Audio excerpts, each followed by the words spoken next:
Good morning. My name is Matt Hiatt. I'm the IT Director with Palmetto Connections. I'm here with David Gettings, Telehealth Engineer with the South Carolina Telehealth Alliance. We're here to talk to you about the technical aspects of telehealth equipment in your organization and across the state. Some of the benefits of telehealth are brings care to the patient where they are, faster access and reduced delays, fewer missed days at school or work, decreased ER visits, improved chronic disease management, decreases stress on families, improves outcomes due to less missed visits, reduces overall healthcare costs, including time, travel, increases satisfaction of care, and improves health outcomes. So a little about the telehealth protocols used across the state. H.323.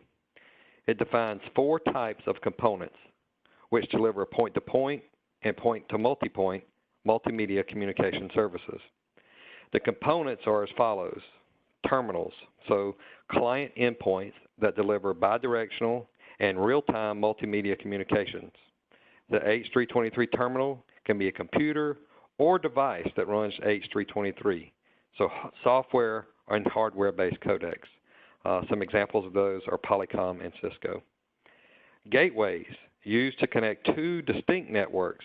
So the H.323 gateway can provide connectivity between H.323 and non-H.323 networked devices. The gatekeeper. The gatekeeper serves as the core point for every call and provides endpoints with call control services.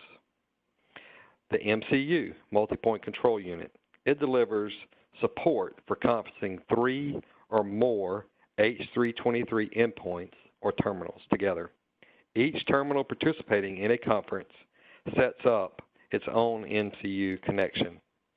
And all of these services, the H.323 services, are available through PCC and our providers of the rural and underserved areas in South Carolina. SIP, or Session Initiation Protocol.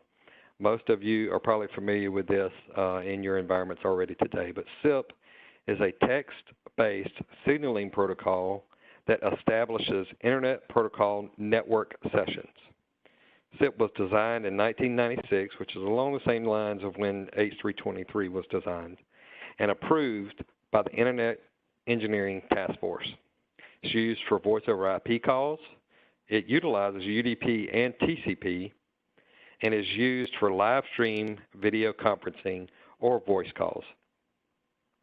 It is also, the infrastructure to run SIP is also available to the providers in the rural and underserved areas of South Carolina through PCC.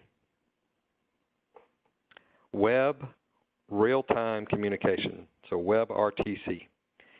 WebRTC is an open platform.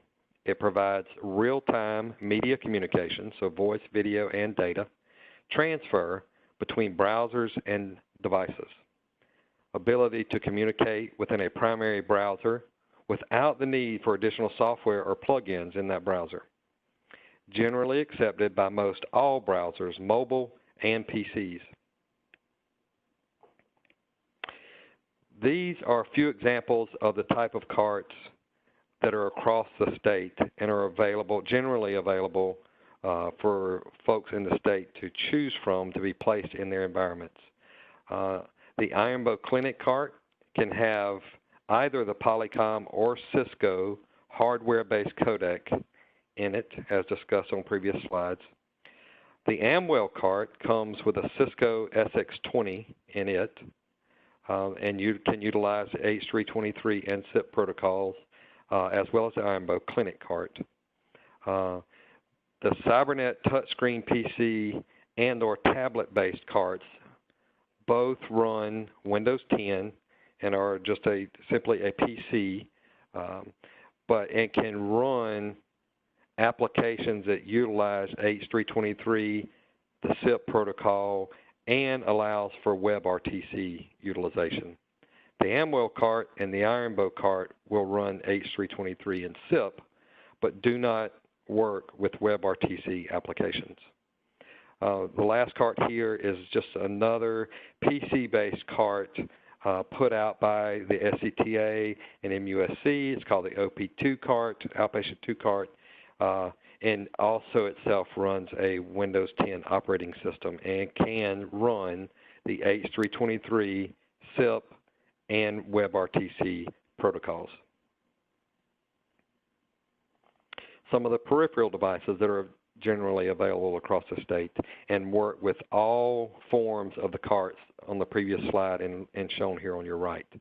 The Horoscope camera and the Horoscope lenses shown below here is the lens that are used to have your primary care visits and visits with your provider.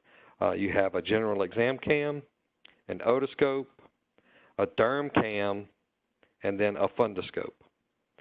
There are many other lenses that goes with the Horoscope for just about any type of care or service that you would want to provide, but these are the lenses that are typically used, and probably more so the general exam cam lens and the otoscope across the state today. What you have here are two examples of stethoscopes that are readily used across the state as well.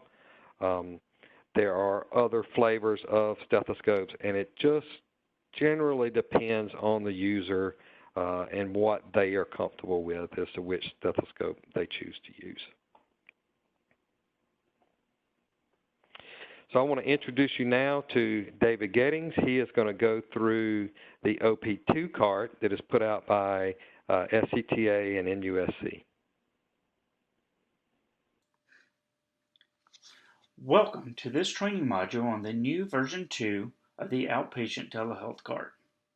This module will be an overview of the new Outpatient Telehealth Cart, also referred to as the OP2 cart.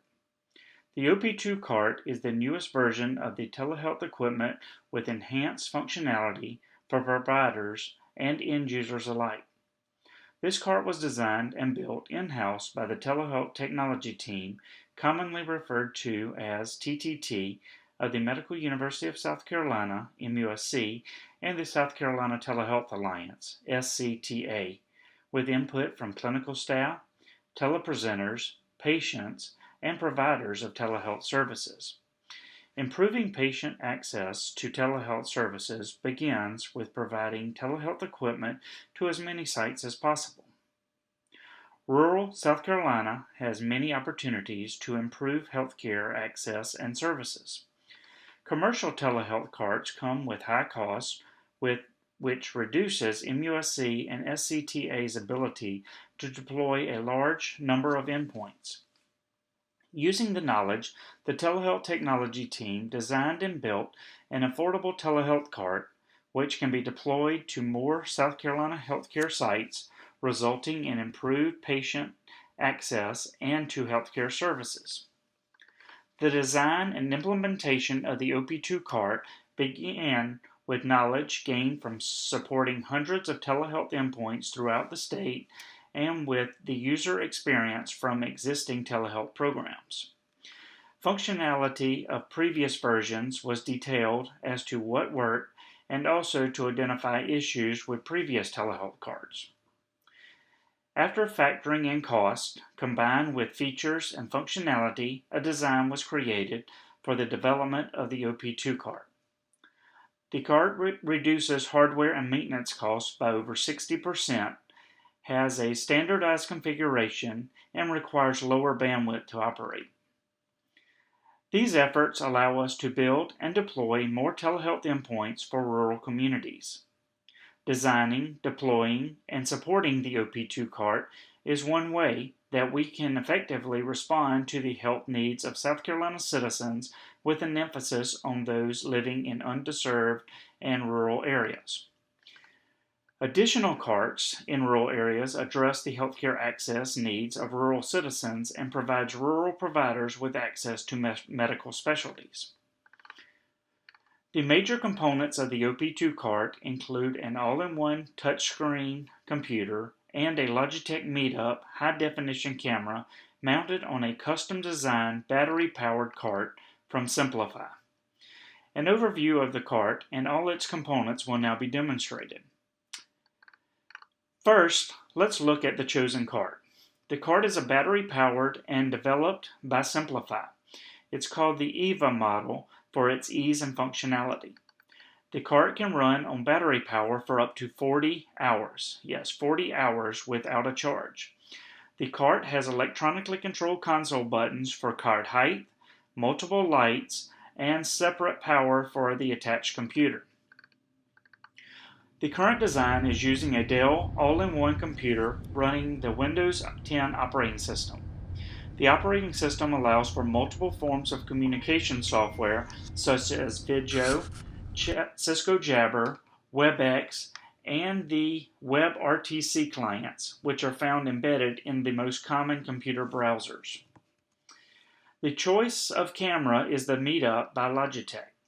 This camera is an all-in-one conference camera that has an ultra-wide field of view, which is 120 degrees. The camera has a 5x digital zoom as well. With its motorized pan and tilt controls, it can even further widen the field of view.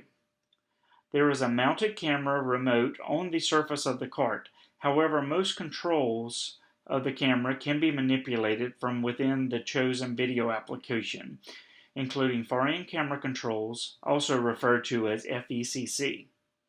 The camera's integrated audio is optimized for close-quarter acoustics and delivers an exceptional sound experience. There are 4 highly directional microphones and a custom-tuned speaker that helps ensure that each console has high-quality sound with echo cancellation. To power on the cart, first plug in the coiled power cord into the wall outlet. This will begin the process of charging the battery in the cart. As mentioned previously, once the battery is fully charged, the cart can operate for up to 40 hours before it needs a charge. The console on the cart will boldly highlight the amount of remaining battery time on the cart's console.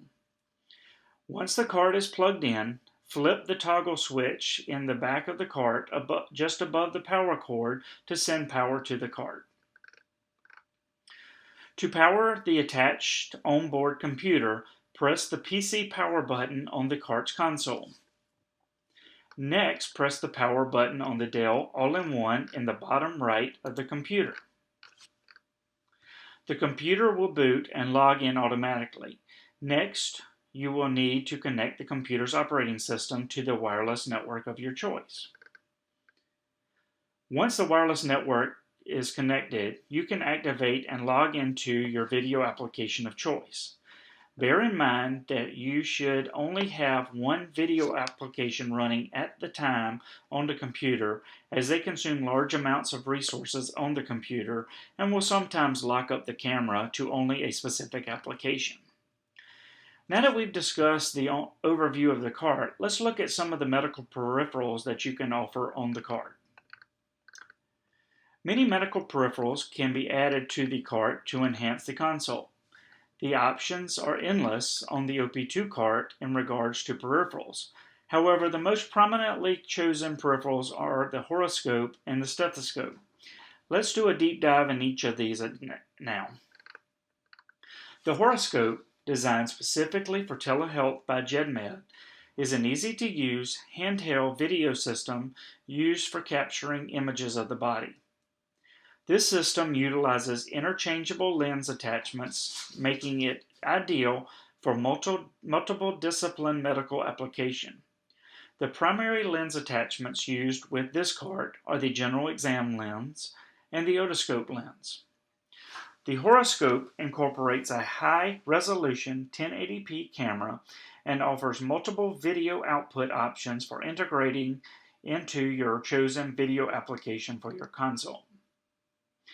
To power on the Horoscope, press and hold the small button on the top left surface of the LCD screen. The LCD screen will illuminate and display the manufacturer logo. After about 15 or 20 seconds, you will see the camera image and you are ready to use the Horoscope. The power indicator light on the Horoscope handle will inform you as to approximately how much battery life and charge you have left on the device. If the light is colored blue, the battery is more than 25% full.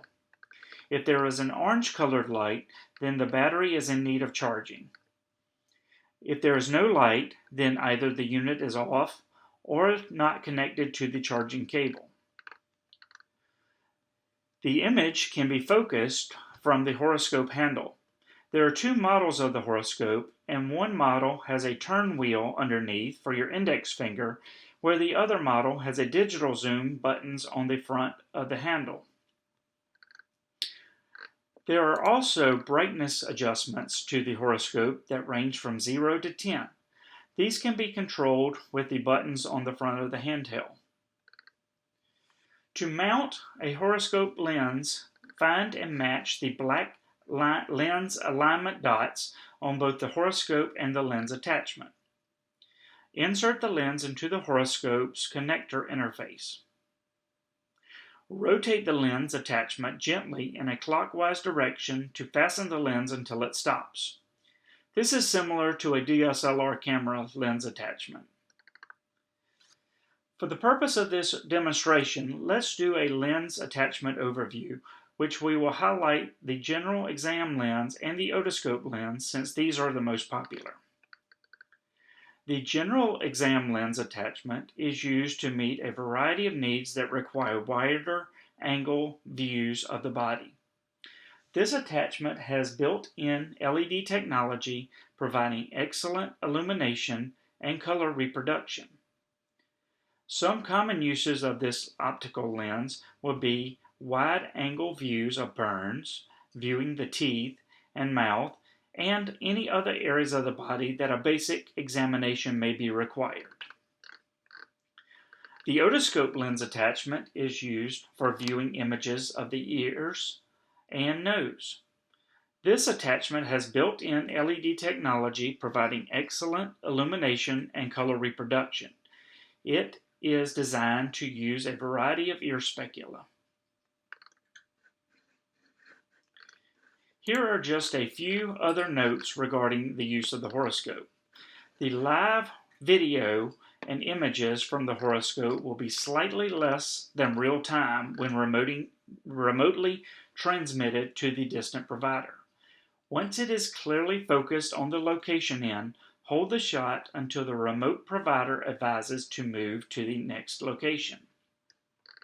If the patient is susceptible to movement, focus on something else close with the camera before attempting to focus on the patient's area. This will reduce the time on patient by only needing to make slight focal adjustments. This concludes our overview of the horoscope. Next, we will review the ThinkLabs 1 digital stethoscope.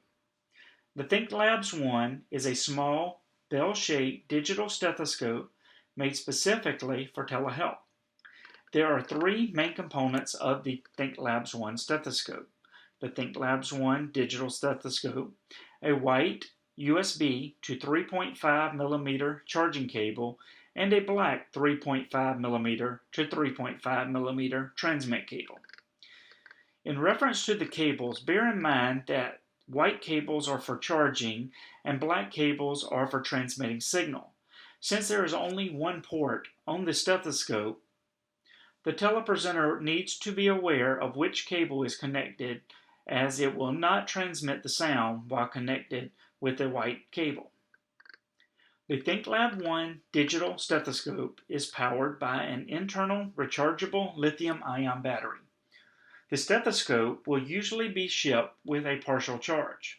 The unit should be charged fully before using it clinically. A full charge should provide over 4 hours of use.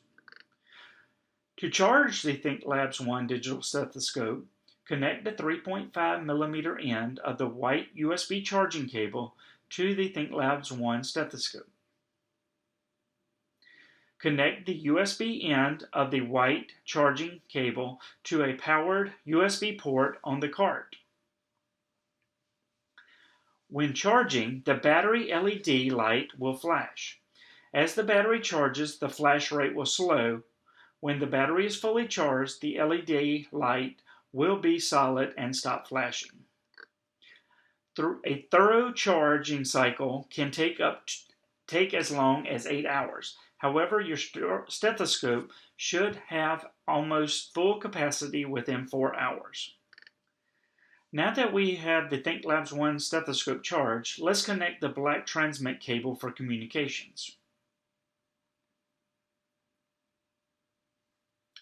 The ThinkLabs 1 stethoscope has 4 keys or buttons which control all the functions of the stethoscope to include power, volume, and filters. To power on the ThinkLabs 1 stethoscope, press and hold the top right key and LED lights on the display will light up. To power off the ThinkLabs 1 stethoscope, press and hold the bottom left and top right keys together. The stethoscope will automatically power off after a preset number of minutes. By default, this time is 1 minute. The preset time can be changed by turning the stethoscope on and pressing the top right key the number of times for each minute of shut-off time, and then pressing and holding the top right key until the device shuts off, which will be about 10 seconds. To control the volume, use the plus and minus keys along the bottom of the stethoscope. The display will show the volume on a 0 to 10 scale. Do not listen at excessive volume. If you have normal hearing, you should seldom need to use a volume level in excess of 5. Press the top left key to switch between the 2 favorite filters, which are the bell and diaphragm. Any current selection, bell or diaphragm, will become the favorite and is saved when the stethoscope powers off. Finally, when using the ThinkLabs 1 digital stethoscope on a patient, there are a couple of recommendations to make the signal transmission more receivable. The stethoscope must be in direct contact with the patient's skin. It will not transmit through clothing.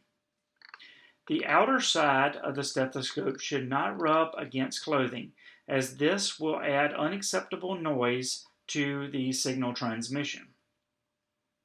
The local provider should cup the stethoscope in their hand to apply to the patient, so as to prevent it from rubbing on anything externally. If the stethoscope is attached to the cart, all other microphones should be muted to prevent additional external noise from being received by the remote provider. This concludes our training on the OP2 cart and its peripherals. We want to thank you for taking the time to observe this training module on the new OP2 cart. We hope it was both informative and beneficial in preparing for your future in telehealth. If you need more information on the OP2 cart, you can contact the MUSC and SCTA's telehealth technology team through our telehealth service portal at sctelehealth.service-now.com. Again, we want to thank you for participating.